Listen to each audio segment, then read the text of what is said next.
champion. Shake my hand. Thank you. iBattle, we have returned yet again. It's going down December 9th at 3 p.m. sharp. Don't mess around with the mess around. Huh? Be there. Culture 6. We got one. We have a fight. We have a bout. Homeschool versus SoulCon. What's up? Hey. Hello. How you doing? Shake my hand. Absolutely. Shake my hand. Here. Wow. It's an honor. How do we get here? Let's break the ice real fast. First the fat boys break up, now every day I wake up, somebody got a problem with soul. I'm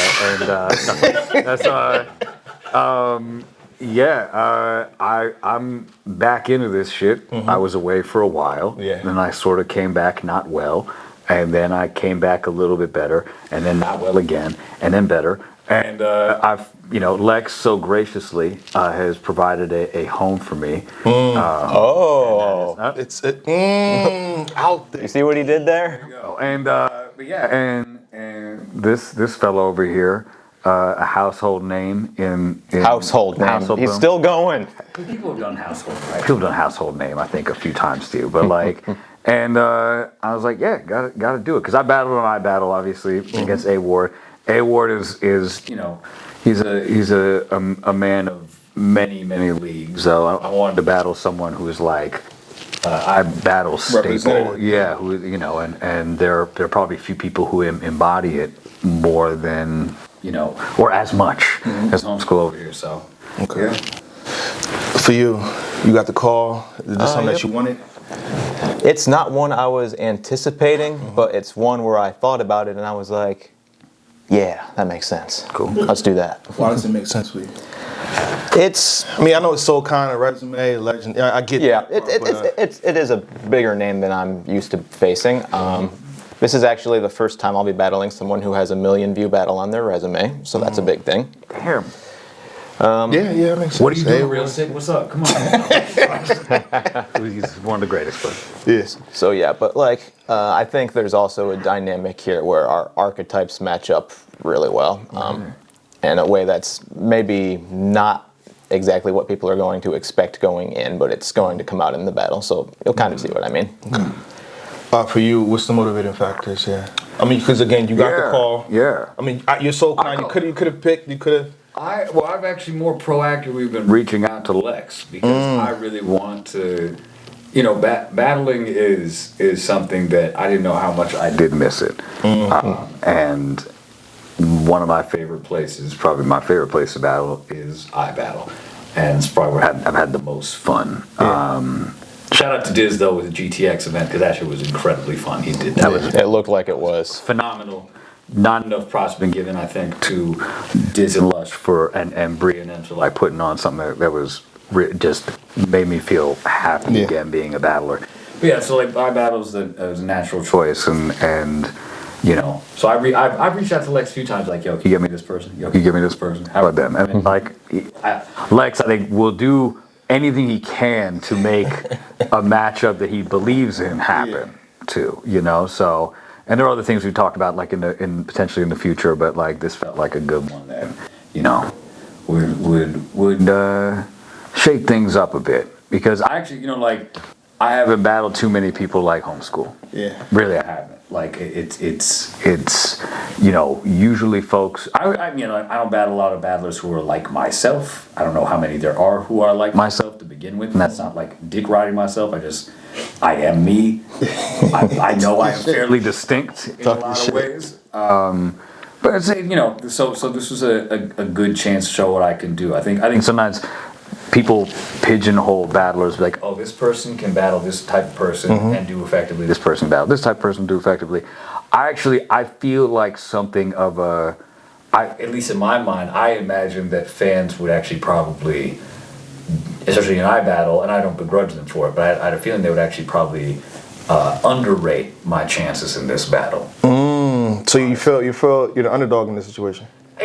Underdog feels like a strong term. I don't know because underdog has some connotations that I don't know. But like he's supposed to win. Like I think that in a lot of folks' minds, I'd imagine that they're thinking like, oh, Homeschool is, you know, obviously a very like crafty and calculated writer and very accomplished, and you know always shows up and is gonna, you know, do something that's like room shaking, and like they have admitted like the home field advantage, honestly, because it's you know, you battle homeschool, you are kind of battling, I think, you know, it's not unfair to say, especially if you're coming from outside of the like homegrown talent, and I battle, you are kind of battling the room, you know, or you're bad, like it's, and I don't mean like you diss the, I'm not gonna, and then we'll never diss iBattle, but like you are, you know, everyone's gonna be rooting for him. Which it makes sense. It's a family. It's a community. It's a beautiful thing. I wouldn't expect anything else. I don't think people are gonna be like adversarial to me. I don't think people are gonna be like. Yeah, that's very. That's very uncommon at iBattle. Yeah. Everybody wants everyone to succeed. Yes. Other than FEBOU. Other people. Yeah. That's true. Yeah. That's true. And so yeah, that's why I think. And I was like, I gotta do it like this way, because even when I go to other people's like home turfs, it's. I don't usually feel like, oh, like when I went in Battle of O'Shea, I wasn't like, oh, Premier Battle is going to be like trying to root for him to like crush me. I knew they wanted to see us both have a great battle. Yeah. You know, You got a lot of love versus A-Word though. Like yeah, you shook the room a few times. I was happy about Back that. to back? Yeah, that was a crazy match, because Ward, I knew, like, I was like, oh, this man is. I was talking to Lex about this on the way here, like.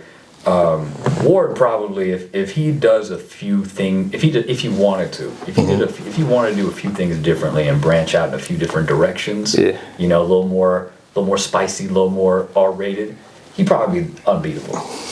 I mean, he's going to the guns now a little bit. Yeah, but like, I mean, we're talking about like if he decided to get a little soul con with it, get a little disgusting, he'd probably be. That's one of my questions. The Yeah, shock like, he'd factor. probably be like, that's what I'm saying. He has values that he adheres to that I'm not like knocking even. Like it's not even like I can't hate on somebody being like, this is not the place I want to take it creatively because of my outlook and my values. That's fine. There's no disrespect there. I just know that for a fact. Like it feels like, you know, you saw hints of it when he did that Glock 40 for your bitch ass stuff. I was like, fuck man, if he walked in this way, this man's. Who beats him? Who does? He's too perfect to perform. That's why when I battled him, when I was going to, I was like, oh, this man is flawless. This man's a flawless performer. I knew that, like, I especially coming off Rusty, I was like, I'm not going to match what he does in terms of polish. I knew that. And not that I don't try harder, didn't want to try hard, but like he's been doing it. Okay. So. Yeah. For you, school, it seems like respect is being put on your name. It's not like Lex. Who is this fella? It's we know who you are. At this point, no. Yeah. It's like an advantage here. I don't know. As far as home field advantage or whatnot, the people in the iBattle group chats are absolutely going to predict that I'm going to be winning. That's obvious. Confidence. I don't know about elsewhere. Yeah. Elsewhere, people might not know who I am, or they might be expecting a lot from him, or there might be a little bit of overlap because his battle with A-Ward was really good and it was really close, and people might be comparing it to that because I also battled A-Ward. So you can compare our respective performances against him, I suppose. I think stylistically, I think in terms of content, I think it's a very even matchup. Okay. What about the shock factor that he brings? You know what I'm saying? He'll take it there. He'll take it like how do you deal with that? You can say shocking things without saying shocking things. I have said many things that were shocking that were not shock value. But there's a difference. There's different ways to approach that. There's different ways you can shock a room. Yeah. I'll beat you. It's not even a bar. I'll beat you up. Yeah. Yeah. Okay. Exactly. There's other ways too. When I battled Black Mage, I had a lot of very surprising things that were room shakers, and it's not that they were disgusting or not that they were profane in any kind of way. It's just that they were subverting expectations in a way that made it fun to watch. Yeah. Let me ask you this: in terms of your last few oppositions, Real Sick, FEBOU, where would you rank SoulKind in terms of difficulty? Ooh, man. Here we had champion, right? It's a different kind of difficulty. Real Sick is my current #1 battler in the world. So that's like extreme. FEBOU is, oh man, he's different. He's difficult for different reasons. he's difficult because he can win with things that I don't necessarily think are good. And I don't mean that as a diss. I mean, like, he sells his material really well, so that very good. even The delivery's there, I would yes. say. Yeah, no, he's got good material too. He's got good bars. It's just that he's able to sell things that aren't good as well. So there's the difficulty there. With SoulCon, it's he has a big legacy and he has a lot more to draw from in terms of just accolades. And if you have a lot of accolades, you can flex them, and that's a whole round. I did this. It works. It works. See, It a lot of does. MCs do it, and it worked. But I think it has its limits. It really does, and I think I'm Ultimately, yes. running up against those limits because, you know,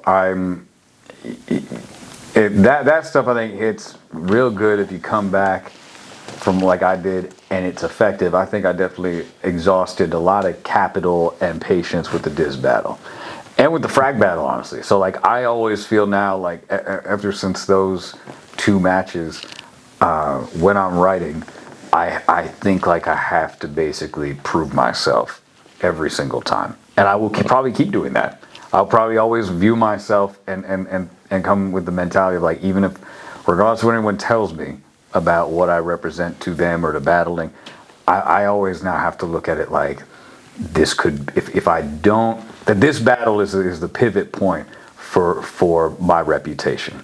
The whole idea of you're only good as your last battle, that's my mindset every time, and also because I'm glad that battling has returned somewhat to a sane place of time limits and you know, so we're not in the 50-minute battle area anymore, which was horrendous, and it was one of the reasons I couldn't even keep up with it after I left. I was like, we did both agree on time limits. Yeah. What is the time limits? We here between 2 and 2:30. Yeah, because it's why, you know, there's so much that people have to do, and only so much they have time for, and like, if I'm not willing to watch it, why should I make someone else sit through it?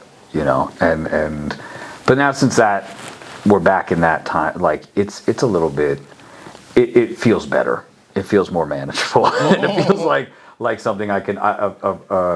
If we were still in that like hour-long battle period, I would definitely hesitate to be doing it as much as I want to now, because I don't have the time. I just simply don't at all. I was telling folks on the way here, like I could have been on Blackout and King of the Dot. That just happened, but I was focusing on the O'Shea battle. I was just coming off the QP battle, and like I was like, I can't. I would harm my quality of life trying to do that much fucking work. And even if it's a short battle prep, you are still dedicating your brain to something else. And admittedly, I've had I'd been writing for this, and then when fucking piece of shit Israel started bombing Gaza, I completely my brain did not have any room for battle rap whatsoever. I've had to recalibrate and get my mind back on this battle, because I barely have mental space for most of the things in my life when things like that are happening. So, you know. Now, as far as his style, I feel like it's he's a tactician. Yeah. Like in terms of breaking you down. Yeah. Your third round versus FEBOU, it's this is what he does. So does that worry you? Like it could happen to you? Yeah, I mean, he's going to do what he's going to do. That's it. He's like it's gonna happen to you. I'm gonna do that. Yeah. I don't think I can. There's nothing I can do that will undo what he accomplishes. It's not. I don't think he'll. I don't think Homeschool doesn't say things that are untrue. Generally, I think what Not he says. usually. Yeah, like you're generally. If it's absurd on purpose, I'll That's go fair. there. Yeah, and that's fine. Yeah. If it's mockery and stuff like that, but if it's a criticism of an opponent in the battle, I think that I'm pretty confident that whatever I do has to just in those who fuck with what I do, I just have to make them like what I do more than what he does, and that's it. Like my mindset is not like, oh, I'm gonna strategize in a way that really in detail undermines the content of what he said, because that's too much. Writing that way in a situation like this, For 2 minutes, 3 minute battle. It's too much time to spend on something that is a gamble, and I'd rather approach it by doing things that I know are just like rewarding for fans to hear on their own basis. That like it could be, you know, so like there is strategy involved for what I do, but I don't predict unless things just line up magically, because we have no idea what we're doing as we're preparing. Yeah. So like whenever people are like, oh, battling's a sport, and I was like, that's not fucking true, because you can see what's happening in a sport and react to it and respond to it. Unless you wrote 7 rounds, you're not gonna have that same type of fucking responsibility. So like, and some people do write. Yo, so I remember Thesaurus once wrote 5 rounds. That's what he wrote for Dirtbag Dan way back in the day. And he told me that, and I was like, well, of course you do. You're like Pete, you could do that. But like, not everyone can do that. And I'm not coming with 7 rounds. I'm gonna have my 3 that I write, and it's gonna be what it is. Hopefully people like it. Hopefully people think it was dope. And if people think I won, great. If they don't, fine. I'm not going to. If it means that, I'll say this: the quality of what I'm hoping to come up, what I'm hoping people feel is the quality of this, is that if they think that Homeschool won, then he had a career performance. That's what I like that. I like that. Like that's the thing, you know. Like if, and I want that to be the case for any of the battles I do, because it's people's time is precious, and I don't want to waste it. You know. So you have 7 rounds. 9 actually, but nah. You got 4. I mean, obviously you can't predict what someone's gonna do, but there's also counter right and neutralize, and I feel like that plays a part in what you do. I feel like one of the biggest lessons I've learned writing over time is that the best way to get good material is to just write what you feel like writing. Because like when I battled Lord Giovanni, I think that's my best performance ever, personally. And I was not going into that with the mindset of, oh, I've got to counter this or counter that. I was just like, okay, I know this guy really well. We're good friends. He really likes the Beatles. What if I did a whole round of Beatles bars? And so I did. And it all landed somehow. Yeah. I was, you know, so that's that type of approach. I agree with that a lot. But you have to do what you like. And because if you are doing too much based on what you think your opponent's going to do, you're already limiting yourself, and you're not going to enjoy it. You have to enjoy this stuff. If you don't, it's so much. It's a burden to prepare for a battle that you don't enjoy. Honestly, the frag battle, bless the guy, love frag to death. I did not want to battle him. I aggressively did not want to battle him. I did it because it was a pad event, and that's it. Okay. Tribute, that makes sense. Not that he didn't deserve. Not that frag didn't deserve it. Of course he did. I did not want to do it, and I had to like convince myself that there was another reason, or that and I like did this whole psychodrama in my head, and like came up with reasons to like be critical of him when like really I don't have, you know. I respect and love the dude. So, but because it was such a chore, and because I couldn't find, like, it would just, we're just saying something that like I love Pat beyond whatever, like he was an amazing man, but like there's only so much your creativity can adjust for that, you know. So like, because like if someone had been like, if someone had been like, oh yeah, it's gonna be me versus, like, for that type of event or for any type of event, if someone tells me I'm gonna battle someone that I just don't want to battle at all, you're not getting the best of me, straight up. And bless anybody who can do that despite their motivations. If they can, great, they're the best battlers ever. And some of them are like that. I know some battlers are like, don't give a fuck who they're writing for. But I was talking about I was talking to B Magic at the GTX event. He was just like, he wants, the way he put it, I was like, that's brilliant, that's incredible. You're the man. He was basically like, I don't give a fuck who it is. I can see the guy. Send him money. Just send money. Send a deposit. Tell me the name and be like, and I was like, fuck, that's why he's one of those ghosts, because you can do that. I can't. I'm not. Even this thing, it's always rough for me, because there are people who come to me and be like, you're my favorite battle rapper ever. And I was like, are you sure? Because there are a lot of other ones. There's some great ones you should be watching potentially that I could recommend to you. I take the compliment, I love it, and I appreciate it, and it's humbling, but it's also like, come on.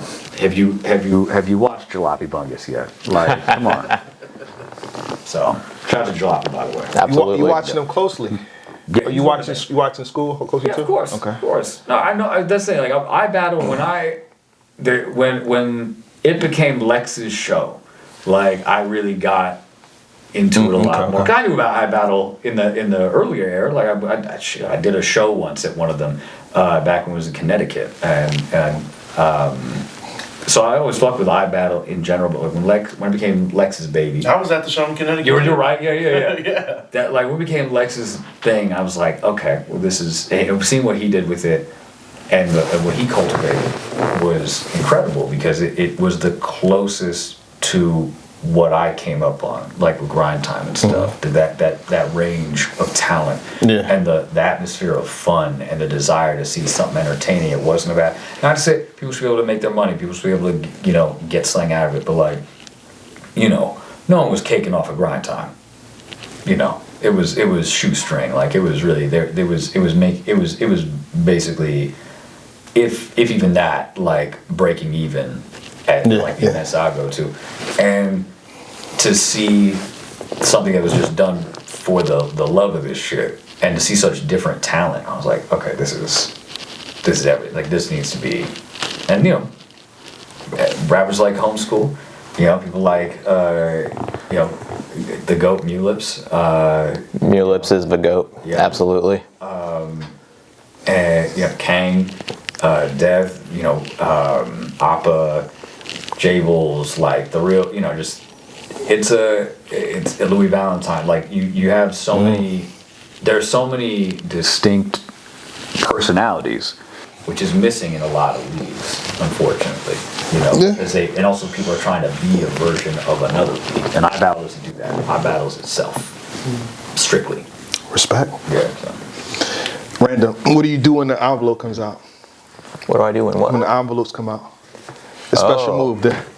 I got the manila, you know what I'm saying? The files, When the folder. When the files folder, when the files come out. envelope. Man, I don't know. I guess I would just be curious what he found, like, because I don't have anything where I'd be like, oh, he definitely found this. No. Like, oh no. So I'd be if he did bring a file out, I would just be like, oh, I'm really, really curious. What did I do that he's going to spin this way? Oh, it's this? No way. That's crazy. I forgot about that. Yeah. School has lived it seems like a very decent life, so I'm not going to have anything. And also, I taught me and after the Frack battle, Frack and I talking, he said something that actually really resonated with me, which is that, this whole like exposure thing, aside from the QP file one, just didn't seem like me. Which is right, my shit was honestly just shitting on my opponent and being boastful and mean. And that's what I'm just trying to stick to. Instead of doing oh, did you know that X or Y? Like in my QP battle, there's some stuff that's but it's stuff that Q talked about. Like it's not, I've never, I just address, I only talk about things that that the battler themselves has already brought into the world. There's no revelations from me in this shit.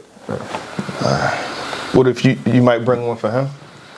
As a general rule, if I'm going to be talking about anything that someone did or said, I want it to be something that's already out there publicly. And I can spin it in a different way. Like when I did the Ace battle, I did the whole thing he had with the Ty Pretty battle, and I spun that in a different way than people had thought about it originally. But I'm not actively digging for information that people don't already have, because that sounds really boring to do. Yeah. It is. I'll tell you firsthand. It is boring. It seems like it would be. Yeah. A lot of digging, research and shit. Yes, wasted hours. Truly. The A-Ward, I give A-Ward someone. He got that article for Frack in that battle when he found that article from his college years. I was like, damn, how the fuck did I not find that? This is fucking hell. And I think it would have had me win, but I was like, damn, that's impressive. Yeah. This is. He's got time. He's good. What does win over SoCon do for your career, would you say? I would say that it definitely solidifies once again that I have the talent to compete at the upper level. This is approximately what I said during the Real Sick battle when we did the face-off for the Real Sick battle. The end result of that, I did not beat Real Sick. I did not come close to beating Real Sick. I'm happy with how the Real Sick battle turned out. It's got a good number of views. A lot of people said they liked my performance. Yeah. But I didn't win, so everything I said regarding if I win was all hypothetical. Yeah. So now the same thing, but with this guy. Do you feel like there could have been a way that you could have beat Real Sick in retrospect? With what he brought to the table against me, I think I could have done better. I could have made it closer. There's things where I look back, I'm like, you know what, that was kind of lazy writing, or that was kind of an approach that didn't work quite the way I expected it to. I don't think I could have beaten him that particular day. It's my #1 battler in the world right now, delivering what honestly might be my favorite performance. It was from him. crazy. It was phenomenal. It was beautiful. There were moments where I was like, what am I going to have to say? What do I have left when I watched it back? I was like, it was very exhaustive and it was ingenious. It really was. That's honestly kind of how I feel about your Frack battle. Oh, yeah. I look at Frack, at his material in that battle, and I'm thinking, I'm not going to outdo this. Why am I can't even try to outdo this. What am I going to do? You have different perspectives, though. I think you have different things you can say and will say. Yeah, the only way to go forward is to just say what I would say and not try to compare what I'm doing to what anyone else has done in the past. Because I can't do what other people do. Other people can't do what I do. So just stick to what I'm good at. Now, your FEBOU performance. Yes. How can you improve upon that one? Because it was judged. Yep, by not joking. Is that going to motivate you to do a lot better in this one? Because you have, if I'm not understanding, you have to battle with the shirt. I do, yes. Okay. That's right. Wait, how much time was really spent where you were forgetting the material there? Not that long. It wasn't longer than it was. It wasn't long. It wasn't that long. Yeah, I mean, personally, I feel like choking Then you is... joke back into it. Yeah, I got it back. And either way, I feel like choking is a little bit less cringe than trying to fight homeschool. So I feel like it kind of evens out. Yeah. So, Yeah. But yeah, and I don't feel like that's a bad performance for me at all, though. I feel like... It's not. I thought it was good. I feel like content... Especially that third round. I thought that was... I feel like content-wise, it's one of my best performances. I feel like now that the battle's out, people generally seem to have me winning by a decent amount, which I kind of expected would happen, but actually seeing it happen, knowing that I'm not crazy, is a little bit validating. Okay.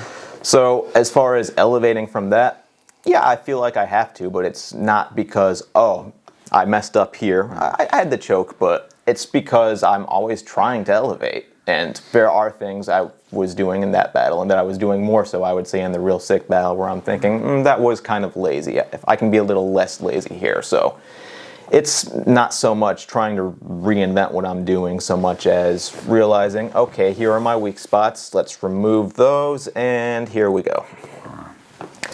So what are the weak spots, just so I can explain?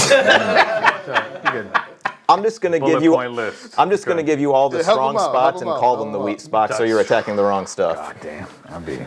Okay. Now, this question goes for either one of you. Will you be trying to outdo anybody else on the card or the entire card? It's a stat card here.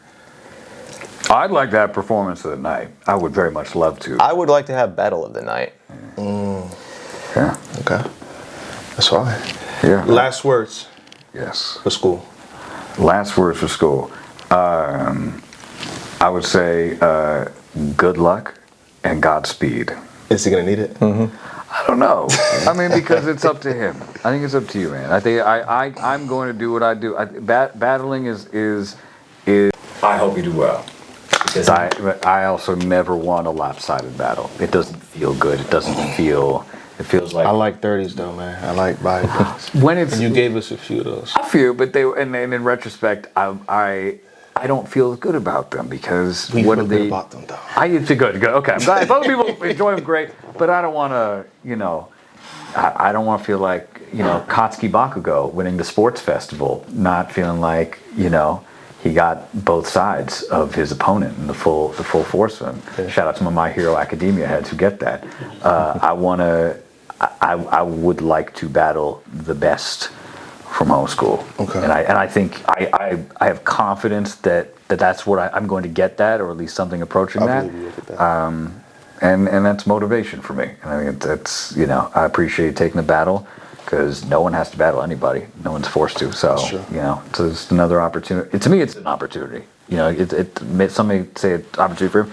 It's still I think every battler should look at everything as a chance to shine. So, yeah. Mr. School, last words for Khan. We love that you're back. We love that you're here. We love what you've done in the past. We love what you're doing now. I'm excited. There are still some things that can be said to you, and I'm going to say them. Hell yeah. Hell yeah. Shake my hand. Appreciate you. Shake my hand. Thanks for having us. Champion! We out.